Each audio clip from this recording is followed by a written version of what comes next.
I've been fat my whole life. My best days were when I was chubby. I work out for 5 minutes and check the gym mirror for progress. Mornings are the most deceiving. Gravity lets you see yourself tight body for about 3 minutes and then shit begins to roll downhill to the side and wherever else it can hang. I'm an emotional eater. I'll pass on a meal every chance I get until I get home. My favorite time of the night to eat is when everyone in the house is asleep. I have the innate ability of eating things right before my fiance gets around to it.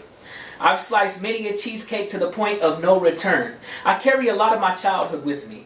I moved around a lot as a kid, and I never felt comfortable going into the fridge. So I'd wait till everyone else in the house was asleep. That's when I'd make my move to the kitchen, tiptoeing all the way to the fridge.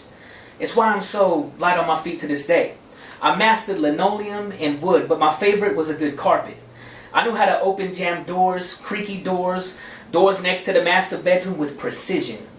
I could inch a door open over the course of a night in between snores. It was kind of exciting. I'd creep all the way to the fridge or the cabinet, place my loot in whichever pockets were available, and cover my tracks all the way back to the bed where I'd eat. I could run a mile with a handful of Lay's potato chips without breaking not even one. Coach LeBlanc used to tell me, Torres, 5 years from now, you're going to get you a senorita and blow up like me. I hated proving him right. I was fat like my lungs used to stop working in the middle of the night. I used to wake up at least 5 times a night gasping for breath. A few of those nights I thought I was going to die. My mind would wake up, but my lungs refused to do their fucking job. I've never died, but one night I couldn't wake, and I kept telling myself to wake up and breathe. I couldn't do it. I made peace that night. My body felt weightless. I felt myself slipping, and it was the same feeling you get when you reach a concentrated point of meditation. It was so peaceful, so serene. Then gasp. I didn't even know how fat I really was until my 3-year-old niece broke the news to me one day. I went over to my cousin's house and she let the cat out the bag. She said, "You're fat. Why are you so fat?" I laughed and cried at the same time. The human brain is spectacular in that it can be deceiving if you let it. I was never able to see myself in the mirror the way a picture could say 1,000 fat bastard metaphors in one glance. I thought I was chubby, but I looked like a buoy bobbing on the pavement. You ever get rejected from a carnival ride? It sucks.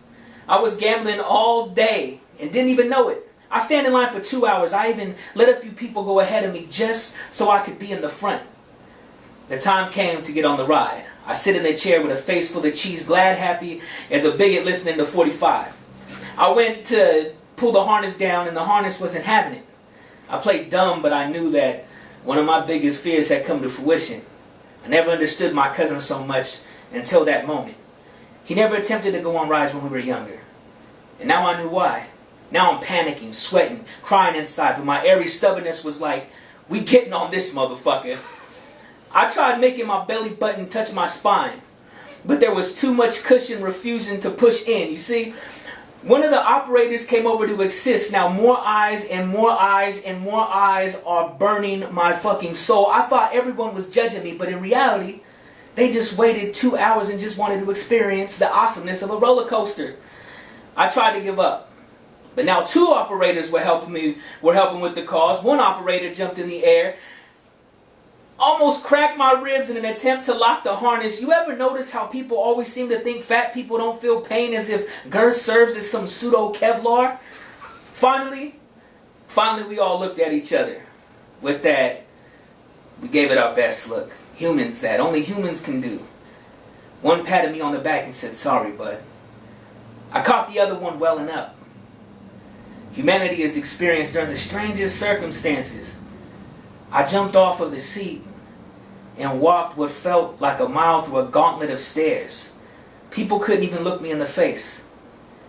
Shit, I got over it with 2 slices of terrible pizza and a bucket of Pepsi.